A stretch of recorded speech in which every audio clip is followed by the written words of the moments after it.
तो सारी बातें इग्नोर कर हम अपनी नई स्टोरी की तरफ चलते हैं। माई रूथलेस क्रशलेस लव स्टोरी, जिसे आप तीसरी बार सुन रहे हैं। तो हम शुरू करते हैं अब। एक लड़की अपने हाथ में थाल लिए सीढ़ियों की तरफ बढ़ रही थी। वहीं दूसरी लड़की उसे आवाज देते हुए, यार तेरा हर बार का है, अब की बार ऐसा नहीं चलेगा।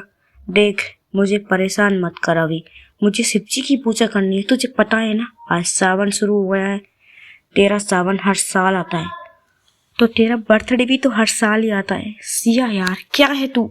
सिया, मैं जो हूँ तेरे सामने हूँ, देख ले। यार तू क्यों करती है ये व्रत वगैरह? क्या मिलेगा तुझे सोमवार का व्रत करने से? मुझे औरों का समझ आता कि उन्हें अच्छा वर चाहिए होता है, इसलिए वो व्रत करती हैं, लेकिन तुझे क्या चाहिए? तू तो है ही इतनी खूबसूरत, तुझे कोई भी मिल जाएगा। सिया, मुझे वर नहीं, वधू चाहिए, वो भी powerful, beautiful, charming and hot.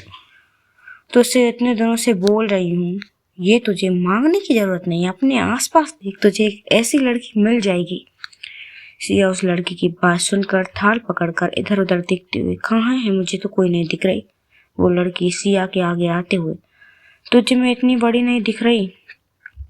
Siya उस लड़की को अपने सामने देखकर उल्टी जैसा मुंह बनाते हुए, तुझसे शादी करूंगी, इतने बुरे दिन नहीं आए हैं मेरे। और तुझ में है ही क्या जिसमें से मैं इतना कुछ बोला है? उसमें से ना तू पावरफुल है ना ब्यूटीफुल हो। क्या हुआ अगर मैं पावरफुल नहीं हूं तो? मेरी बहन तो है ना। सिया, तो तू हट और तेरी बहन को बेच, मैं उसी से शादी करूंगी। सिया इतना कहकर फिर मंदिर की तरफ जाने लगती है, जिसे देखकर वो लड़की दोबारा उसके पीछे जाते हुए, तुझे जिससे शादी करनी है कर लेना, लेकिन आज तुझे मेरे बर्थडे में आना ही होगा। सिया, देख यामी, तुझे पता है ना मैं क्यों नहीं आती तेरे बर्थडे में? यामी, हाँ पता है यार। सिया, जब तुझे पता है तो क्यों जिद कर रही है? सिया थाल लेकर मंदिर के अंदर आ जाती है और सामने विशालकाय शिव जी की शिवलिंग के सामने अपने साथ लाए थार को रखकर उस पर दूध चढ़ाने लगती है। वहीं यामी उसे पूजा करती देख रही थी। सिया दूध चढ़ाने के बाद जल चढ़ाती है और उसके बाद सिंदूर लगाकर बेलपत्र भी अर्पण करती है और शिव जी के आगे हाथ जोड़ते हुए, हे शिव जी, आप मुझे मेरी मनचाही वधू दे दो, उस पर सब मेरे, लेकिन वो सिर्फ मेरी हो। वो इतनी सुंदर हो, पावरफुल हो, ऐसी वधू चाहिए मुझे। ऐसी वधू पाने के लिए मैं आपके 16 नहीं 32 सोमवार करने को तैयार हूँ, लेकिन आप प्लीज मेरी मनोकामना पूरी कर दीजिए। मेरी शादी की उम्र निकली जा रही है, पूरे 21 साल की हो चुकी हूँ मैं। सिया इतना कहकर एक बार फिर हाथ जोड़ते हुए अपनी थाल लेकर बाहर आ जाती है, जिसे देखकर यामी उसके पास आते हुए, हो गई तुम्हारी पूजा या अभी भी बाकी है? सिया, हो गई। यामी, अब बोल, तू शाम को आएगी ना? सिया, नहीं आ सकती यार, तुझे पता है ना मम्मी ने तेरे साथ रहने से भी मना किया है। यामी, लेकिन आंटी तो मुझसे कुछ नहीं करती। सिया, तुझे कुछ नहीं कहती कमीनी, लेकिन तेरे पीछे मेरे कान फोड़ देती है वो। यामी, यार तुम लोग भी ना, चिकन खाने से क्या होता है? सिया, देख यार, मेरा परिवार नहीं खाता तो नहीं खाता, तुम लोग खाते हो तो खाओ ना, मैंने रोका है तुम्हें और ना ही मैं आ सकती हूँ तुम्हारे बर्थडे पर, बस। यामी, अगर मैं बर्थडे में चिकन ही ना बनने दूँ तो आएगी? मतलब पूरा खाना शुद्ध शाकाहारी होगा। सिया, अगर ऐसा हुआ तो मैं आ सकती हूँ। यामी, चल ठीक है, मैं दीदी से सारा शेड्यूल चेंज करने को बोल दूंगी। सिया, तुमने शेड्यूल बना लिया तो तुम्हारी दीदी कहीं गुस्सा ना हो जाए। यामी, नहीं होंगी यार, तू जानती नहीं है मेरी बहन को, मेरे लिए वो कुछ भी कर सकती हैं। सिया, जानूंगी तो तब ना जब मिलूंगी, मैंने उन्हें देखा भी नहीं है। सिया की बात सुनकर यामी अपने मन में, अच्छा हुआ जो तूने उन्हें नहीं देखा, ना ही तू जानती है ना ही तुझे उनके बारे में पता चला। अगर तुझे पता चला ना मेरी बहन कौन है तो तू डर जाएगी, मुझसे भी दोस्ती तोड़ देगी। यामी को कहीं खोया हुआ देखकर सिया, तू क्या सोचने लगी? यामी सिया की बात सुनकर अपने ख्यालों से बाहर आते हुए, कुछ नहीं सोच रही, लेकिन तू आज रेडी रहना, मैं आऊंगी तुझे शाम को लेने। सिया, तुझे अपनी पार्टी छोड़कर आने की जरूरत नहीं है, मैं आ जाऊंगी। यामी, ठीक है, लेकिन ध्यान से आना, तुझे पता है ना मेरा घर शहर से बाहर है। सिया यामी की बात सुनकर मुंह बनाते हुए, हाँ पता है, तुम्हारा घर शहर से बाहर है क्योंकि तुम लोगों को जानवर खाना पसंद है, ना तो पीछे वाले जंगल से पकड़ कर लाती हो ना। यामी मुंह बना। तू चुप करेगी, जो मुंह में आ रहा है बक रही है। यार हम जानवर खाते हैं इसलिए वहां नहीं रहते मेरी बहन, वो शांत जगह पसंद है, हम वहां रहते हैं। सिया कुछ भी हो यार, लेकिन कोई ऐसी जगह कैसे रह सकता है जहाँ कोई आसपास ना हो। यामी तू तो ऐसे बोल रही है जैसे हम कहीं 20-25 किलोमीटर दूर रहते हैं शहर से। 2 किलोमीटर दूरी तो रहते हैं, वहाँ आसपास काफी घर हैं। सिया हाँ, अमीर जादू के ही घर हैं सब। यामी तेरा हो गया वो तो चल, मैं तुझे घर छोड़ देती हूँ, उसके बाद मुझे दीदी से बात करनी है। सिया तू एक काम कर, तू निकल अपने घर, मैं भी निकलती हूँ अपने घर, क्योंकि तुझे जाकर शेड्यूल चेंज करवाना है ना।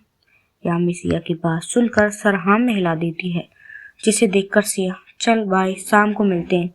यामी बाय, और हाँ ध्यान से जाना ठीक है। सिया यामी को बाय बोलकर वहां से अपने घर के लिए निकल जाती है। वहीं यामी अपनी गाड़ी निकालकर सड़क पर दौड़ा देती है और 1 घंटे के बाद अपनी गाड़ी को अपने घर के सामने रोकती है। घर कहना गलत हुआ, क्योंकि यामी का घर नहीं महल था। महल जो काफी एरिया में फैला हुआ था। वैसे ये लाइन सुनी नहीं लग रही। हाँ चलो छोड़ो। यामी गाड़ी से बाहर निकलकर चाबी एक गार्ड की तरफ उछाल देती है। वहीं गार्ड चाबी कैच करके बिना कुछ कहे यामी की गाड़ी पार करने चला जाता है, क्योंकि उसका ये रोज का था। तो गार्ड उसके बिना कुछ कहे समझ जाता है। वहीं यामी बड़े बड़े डग भरते हुए हॉल में दाखिल होती है और वहां खड़े गार्ड से दीदी कहाँ है? मैम टेरिस पर किसी से बात कर रही है मैम। यामी ठीक है। यामी इतना कहकर टेरिस पर जाने के लिए निकल जाती है। वहीं टेरिस पर एक लड़की सिगरेट पीते हुए किसी से फोन पर बात कर रही थी। तुझे आ जाना है यहाँ। यार आना जरूरी है क्या? देख शाम तक वापस आ जा, मेरे घर पर पार्टी भी है। और तूने जाते वक्त क्या कहा था? जब मैं बुलाऊंगी तू आएगी। तो अब क्या हो गया तुझे? यार मन नहीं करता, इतने साल हो गए इंडिया को छोड़े। ज्यादा समय नहीं हुआ है, सिर्फ 15 साल हुए हैं। और जो बात अपने देश की है वो बात किसी और देश में नहीं। और वैसे भी अब मुझे तेरी जरूरत है, मतलब मुझे आना ही होगा आपकी बार। तुम नहीं मानोगी? हाँ नहीं मान रही, तू जल्दी निकल ताकि रात यहाँ तक पहुँच सके। बिजनेस में अब तेरी कमी महसूस होती है मुझे। चल ठीक है निकलती हूँ। वो लड़की इतना कहकर फोन काट देती है। वहीं सिगरेट पी रहे लड़की अपने फोन को बंद करते हुए रेलिंग पर हाथ रख टिकाती है और लंबी सांस लेते हुए अलग ही खुशबू है मेरे भारत की। हाँ दीदी ये बात तो है, भारत की खुशबू सबसे अलग है। यामी आते हुए उस लड़की से कहती है जो अभी किसी से बात कर रही थी। सॉरी फॉर, इंडिया के अलावा कोई मेरी स्टोरी तो नहीं सुनता, बट आई एम इंडियन ना, सॉरी। वहीं वो लड़की यामी को आता देखकर अपने हाथ में पकड़ी सिगरेट को अपने पास खड़े गार्ड को देते हुए, कैसे आना हुआ तेरा? यामी दीदी मुझे आज शाम की पार्टी का शेड्यूल चेंज करना है। वो क्यों? सब तेरी पसंद का बनाए ना। यामी वो तो है, लेकिन मेरी दोस्त चिकन नहीं खाती, ना ही उसे देखना पसंद है। तो आज आप शाम का पूरा शेड्यूल चेंज कर दीजिए प्लीज। मैं चाहती हूँ वो आज मेरी बर्थडे पार्टी में आए। मुझे उससे मिले 2 साल हो गए, लेकिन वो आती ही नहीं है। तुझे शेड्यूल चेंज करने की क्या जरूरत है? मैं उसे ऐसे ही उठवा देती हूँ ना। यामी चढ़न से, दीदी आपको इसके अलावा कुछ आता भी है या नहीं? मुझे उसे किडनैप नहीं करना, प्यार से बुलाना है। आप सिर्फ शेड्यूल चेंज कीजिए और प्लीज आज आप उसके सामने अपना रूप मत दिखाना, डर जाएगी वो। और हाँ, सारा खाना शुद्ध शाकाहारी होना चाहिए।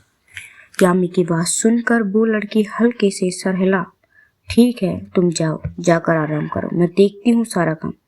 यामी अपनी बहन की बात सुनकर अपना सर हाँ में हिलाकर वहां से निकल जाती है।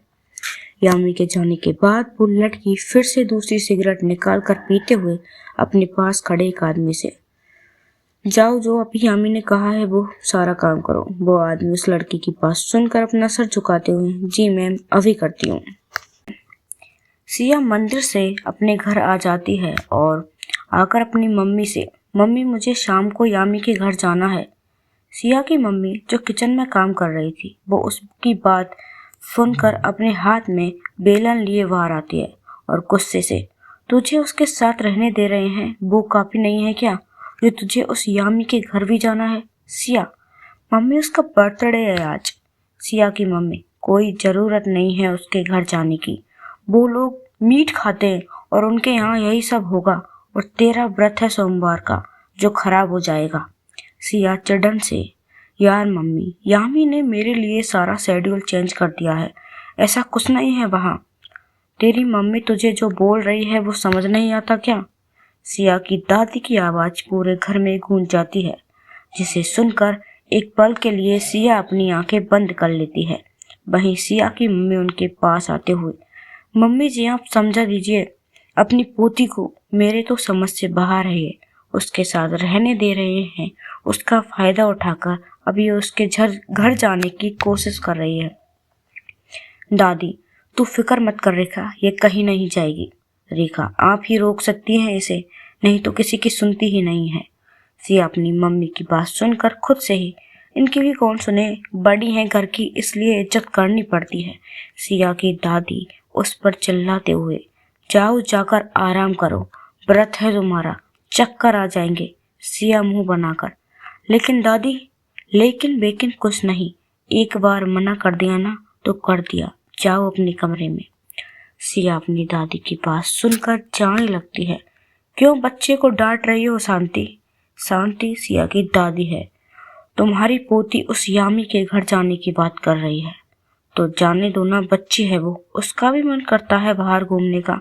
अपने दादाजी की बात सुनकर सिया रुक जाती है और आस भरी नजरों से उन्हें देखने लगती है, तो वो उसे शांत रहने का इशारा करते हैं। शांति, देखो आप चुप रहो, आपको तो बस उसे घुमाना है, आप जानते हैं ना यामी के घर का। हाँ मैं जानता हूँ, लेकिन सिया बोल रही है ना, उसकी दोस्त ने उसके खातिर शेड्यूल चेंज करवा दिया है, तो उसे जाने दो, ये मेरा लास्ट डिसीजन है। अगर किसी को दिक्कत है तो वो ये घर छोड़कर जा सकता है। शांति और रेखा सिया के दादाजी की बात सुनकर मुंह बनाने लगती है, लेकिन दोनों ही कुछ नहीं कह सकती। वहीं सिया अपने दादाजी की बात पर हंसने लगती है। उसे पता था दादाजी की बात को कोई नहीं टाल सकता और उनकी धमकी बस धमकी है, वो किसी को घर से नहीं निकालेंगे। सिया के दादाजी महेश उसको वहीं खड़ा देखकर, अब तुम यहाँ क्या कर रही हो बेटी, जाओ जाकर तैयार हो जाओ, तुम्हें जाना है ना यामी के घर। सिया चहकते हुए, जी दादाजी जाती हूँ। महेश, ले बेटा यामी के लिए कुछ लेती जाना। सिया के दादाजी कुछ पैसे निकाल कर उसकी तरफ बढ़ा देता है, जिन्हें देखकर सिया अपना सर हाँ में हिलाते हुए पैसे ले लेती है। रेखा, पापा जी आप बिगाड़ रहे हैं, ऐसे अपने मन की करने दे रहे हैं। महेश, बहू कुछ नहीं होगा, हमारी सिया हम पर अपने कोई शौक मोज नहीं किया। तुम लोग क्या चाहते हो, जैसा समय हमारा निकला है पैसा ही इसका निकले। अरे इकलौती पोती है हमारे, इसे जो करना है ये करेगी, कोई उसे नहीं रोकेगा। रेखा, जी पापा जी। सिया, दादाजी मैं जाती हूँ, मुझे निकलना है, रास्ते में भी समय लगेगा, मुझे यामी के लिए गिफ्ट भी लेना है। महेश, ठीक है बेटा जाओ। सिया मुस्कुराते हुए अपने कमरे में चली जाती है और अपने लिए कपड़े सेलेक्ट करने लगती है। वहीं शांति, आपने ये सही नहीं किया। महेश, देखो शांति, वो अब बच्ची नहीं है, उसे अपनी जिंदगी जीने का पूरा हक है और खुद ही काफी समझदार है, तो तुम्हें नहीं लगता हमें सिया को इस तरह बंद करके रखना चाहिए? शांति, आपके सामने किसी की चलती है क्या जो मेरी चलेगी? महेश, तो तुम यही समझकर शांत हो जाया करो शांति। भाई उन दोनों की बातें सुनकर रेखा दंदनाते हुए अपने कमरे में आ जाती है और अपने पति पर चिल्लाते हुए, आप सारे दिन इस लैपटॉप में घुसे रहते हो, आपको पता भी है घर में क्या चल रहा है? निशांत अपना ध्यान लैपटॉप में लगाते हुए, क्या चल रहा है यार? रेखा, पापा जी सिया को यामी के घर जाने की परमिशन दे चुके हैं, मैं कह रही हूँ आपके पापा जी सिया को बिगाड़ देंगे, आप कुछ कहते क्यों नहीं है उनसे? निशांत, तुम चुप करो रेखा, मुझे तो बिगाड़ा नहीं उन्होंने, मेरी बेटी को बिगाड़ देंगे, और अगर पापा ने सिया को जाने की इजाजत दे दी है तो उनके फैसले पर क्यों सवाल कर रही हो? रेखा, सवाल नहीं करूं तो क्या करूं, मेरी बेटी का सवाल है। निशांत, वो उनकी पोती है, हमसे पहले सिया पर उनका हक है, जो वो कर रहे हैं करने दो। निशांत की बात सुनकर रेखा अपना सर नाम में हिलाते हुए, आप दोनों बाप बेटे को जो करना है कीजिए, बाद में मुझसे कुछ मत कहना। निशांत, तुमसे कोई कुछ नहीं कह रहा है। जाओ अपना काम करो, मुझे अपना काम करने दो, कल मुझे फाइल रेडी करके सर को देनी है। रेखा निशांत की बात सुनकर खड़ी होकर निशांत को घूरते हुए वहां से किचन की तरफ चली जाती है और सबके लिए खाना बनाने लगती है। वहीं सिया दोबारा नहा चुकी थी। उसने जीन्स का ब्लैक पैंट और उस पर वाइट कलर का कुर्ता पहना हुआ था, जिससे वो बहुत क्यूट लग रही थी। सिया अपने आप को शीशे में देखते हुए, हे शिव जी, यामी के घर काफी सारे मेहमान आएंगे और आप प्लीज कोई ऐसी लड़की भेज दो जो मुझे पसंद आ जाए। मैंने जो जो आपसे मांगा मुझे पूरा मिल जाए। आज आपको मेरी मनोकामना पूरी करनी ही होगी। सिया शिव जी से प्रार्थना करके वहां से यामी के घर के लिए निकल जाती है। सिया घर से निकलकर मार्केट से यामी के लिए सबसे पहले गिफ्ट लेती है और टैक्सी बुक करके वहां से चली जाती है। कुछ देर बाद सिया की टैक्सी यामी के घर के सामने आकर रुकती है। सिया यामी के घर को देखकर, लगता नहीं है ये लोग मुझे अंदर जाने देंगे। एक काम करती हूँ, यामी को फोन करके बाहर ही बुला लेती हूँ। सिया इतना कहकर टैक्सी से बाहर आती है और टैक्सी वाले को पैसे देती है, जिससे वो वहां से चला जाता है। वहीं सिया यामी को फोन लगा देती है। उसके हाथ में गिफ्ट बॉक्स भी था। वही कुछ रिंग के बाद भी यामी फोन को उठा लेती है। यामी, हाँ सिया बोल। सिया, यार मैं तेरे घर के बाहर हूँ, तो तू बाहर आना। मुझे लगता है नहीं तेरे गार्ड्स मुझे अंदर आने देंगे। यामी सिया की बात सुनकर, तू रुक, मैं अभी आई। इतना कहकर यामी फोन कट कर देती है और बिना देर किए कमरे से भागकर मेन गेट की तरफ निकल जाती है। वही सिया यामी का इंतजार करते हुए सड़क पर इधर उधर टहलते हुए, बड़े लोगों के अलग ही चोचले हैं। कोई इंसान बिना परमिशन अंदर भी नहीं जा सकता है, और ये कमीनी यामी की बच्ची जाने कहाँ रह गई। तभी उसके इंतजार को खत्म करते हुए यामी मेन गेट को खोलती हुए और बाहर आ जाती है और सिया को देखकर उसे अपने गले लगाते हुए, थैंक गॉड तू आ गई, मुझे लगा नहीं था तेरे घर वाले तुझे आने देंगे। सिया यामी को दूर करते हुए, उन्होंने तो सारी कोशिश की थी कि मैं ना जाऊं, लेकिन दादाजी के सामने किसी की नहीं चली, इसलिए मैं आ गई। लेकिन मैं समय से पहले आ गई। अभी शाम होने में और तुम्हारी पार्टी शुरू होने में 2 घंटे बाकी हैं। सिया की बात सुनकर यामी, पहले अंदर चल यार, सारी बातें तुझे यही करनी है और कोई जल्दी नहीं आई। तो पहली बार मेरे घर आई है तो थोड़ा समय मेरे साथ रह लेना यार। यामी सिया को अंदर लाते हुए ये सब कहती है। वहीं दोनों बातें करते हुए अंदर आ रही थी। वहीं कोई था जो उन दोनों को अपने कमरे की बालकनी से देख रहा था। यामी के साथ आई सिया को देखकर उसके चेहरे पर अनायासी मुस्कान आ जाती है। वो सिगरेट की कस लेते हुए सिया को देखे जा रही थी। तभी उसका फोन रिंग करता है और तो वो सिया से अपनी नजरें हटाकर फोन को पिक करते हुए बोल, यार हो गया तेरा काम, ठीक है तो उसी से आ, लेकिन सही से। मुझे उसे अपनी बहन को गिफ्ट करना है। आप आएगी तू 3 घंटे के भीतर। तू क्यों फिक्र कर रही है? 3 घंटे में नहीं, मैं 2.5 घंटे में तेरे टेरेस पर मिलूंगी तुझे। अमेरिका से तुझे भारत आना है, वो भी गोवा। यार अमेरिका से गोवा ही तो आना है। मैं आ जाऊंगी, फिक्र नोट। ध्यान से, मुझे तेरी फिक्र है। कहीं फिक्र की आड़ में तुम मुझसे प्यार तो नहीं हो गया? देख रही हूँ कुछ दिनों से मेरी ज्यादा ही फिक्र कर रही है तू। क्या बात है? अपनी बकवास बंद कर और निकल वहां से। अगर लेट हुई ना तो तेरी खोपड़ी उड़ा दूंगी। वो लड़की उसकी बात सुनकर हंसते हुए, ये हुई ना बात मेरी दोस्त वाली जो मुझे पसंद है। ये तेरे मुंह से फिक्र वाली बात सुनकर मुझे रास नहीं आती यार। चल ठीक है यार, तू जल्दी निकल, बाकी बात यही करते हैं। अब तो तुझे यहीं रहना है। चल ठीक है, बाय। वो लड़की इतना कहकर फोन कट कर देती है और जल्दी से अपने कमरे से निकलकर टेरेस पर चली जाती है, जहाँ एक चैट खड़ा हुआ था। वो लड़की उस चैट में बैठते हुए वहाँ काफी एक लड़की से, अब ये सारी जिम्मेदारी तेरी है। जब तक मैं वापस ना आ जाऊं और जब मुझे लगता नहीं वो मुझे आने देगी। तू फिक्र मत कर सहाना, मैं संभाल लूंगी। वो लड़की जो अभी चैट में बैठी हुई थी, सहाना सिंघल, उस लड़की की बात सुनकर अपना सर हाँ में हिलाते हुए जेट को लेकर वहां से निकल जाती है। वहीं वो लड़की सहाना के जाने के बाद खुद भी नीचे आ जाती है। दूसरी तरफ इंडिया में यामी सिया को लेकर अपने कमरे में आ चुकी थी, जहां सिया अभी भी यामी के कमरे को देखे जा रही थी। सिया, साली तो काफी अमीर है यार। यामी, अमीर तो हूँ लेकिन उसका क्या फायदा। सिया, क्यों, क्या हुआ। यामी मुंह बना, तुम मुझसे शादी तो फिर भी नहीं करने से रही। पता नहीं तुझे जाने कैसी लाइफ पार्टनर चाहिए। सिया, तू अब फिर शुरू मत हो। देख, मुझे तू बिल्कुल पसंद नहीं है। सिर्फ दोस्त मानती हूँ मैं तुझे। यामी, दोस्ती बनकर रह गई मैं तेरी। सिया, बकवास बंद कर और ये ले। सिया अपने हाथ में लाए बॉक्स को उसे देते हुए कहती है। वही यामी सिया से बॉक्स लेकर खोलने लगती है। सिया, अरे अभी क्या खोल रही है, बाद में खोलना, सबके गिफ्ट के साथ। यामी, सबके गिफ्ट्स मेरे कुछ काम के नहीं होंगे। सिया, क्यों।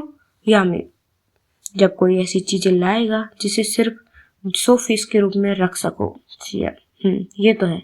वही यामी अब तक सिया का गिफ्ट बॉक्स खोल चुकी थी, जिसके अंदर एक बॉक्स था जिसे देखकर यामी, कमीनी ऐसा भी क्या लेकर आई है जो डबल पैकिंग कराई है। सिया यामी की बेड पर लेटती हुई, तू खुद देख ले, मेरे से पूछने से अच्छा। यामी सिया की बात सुनकर जल्दी से उस दूसरे बॉक्स को खोल देती है, जिसमें एक गोल्ड रिंग थी, जिसे देखकर यामी मुस्कुराते हुए, ओए, तू मुझे प्रपोज कर रही है। सिया मुंह बना, गलत फहमी मत पाल रे, दादू ने बोला था इसलिए लेकर आई हूँ। यामी उस रिंग को देखते हुए, वैसे तेरी पसंद काफी यूनिक है सिया। सिया चौड़ी मुस्कान के साथ, वो तो है यार। यामी, एक काम कर, तू ही पहना दे इसे। सिया, पहना तो दूंगी लेकिन अगर तू गलत मतलब ना निकाले तो। यामी सिया की बात सुनकर उसे रिंग देते हुए, अबे यार, दोस्त है तू मेरी, तुझे सिर्फ मजाक करती हूँ, तुझसे ऐसा कुछ नहीं है, अब पहना चुपचाप। सिया यामी की बात सुनकर मुस्कुराते हुए रिंग लेकर यामी को पहना देती है। वही यामी अपने हाथ को देखते हुए, इस रिंग ने तो 4 चांद लगा दिए मेरे हाथ में। सिया, अब चल, ज्यादा हवा में मत उड़, जाकर रेडी हो जा, पार्टी शुरू होने वाली है नीचे। यामी सिया की बात सुनकर खड़ी होकर रेडी होने लगती है। वही 1 घंटे बाद नीचे पार्टी शुरू हो जाती है। काफी लोग आ चुके थे और काफी लोग अभी आ रहे थे। आए भी क्यों ना, शहर के सबसे अमीर घर में पार्टी जो थी। तभी यामी के कमरे के दरवाजे पर नोक होती है, जिसकी आवाज सुनकर यामी सिया से, तू बैठ, मैं देख कर आती हूँ कौन है। यामी इतना कहकर खड़ी होकर दरवाजे के पास जाती है और दरवाजे को खोल देती है। यामी के कमरे के बाहर एक गार्ड खड़ा था, जिसे देखकर यामी, बोलो मैम, आपको बड़ी मैम नीचे बुला रही हैं। यामी मुस्कान के साथ, दीदी नीचे आ गई, वो आ चुकी हैं, आप आ जाओ, पार्टी शुरू हो गई है। यामी, ठीक है, तुम चलो, अब आते हैं। वो गार्ड यामी की बात सुनकर अपना सर हाँ में झुकाकर बाहर से चला जाता है। वही यामी सिया की बात की तरफ देखकर, चलो सिया, नीचे चलते हैं, बुलावा आ गया है। सिया खड़ी होकर, चलो। मिलते अगले पार्ट में। आज का पार्ट कैसा लगा कमेंट करके जरूर बताएं।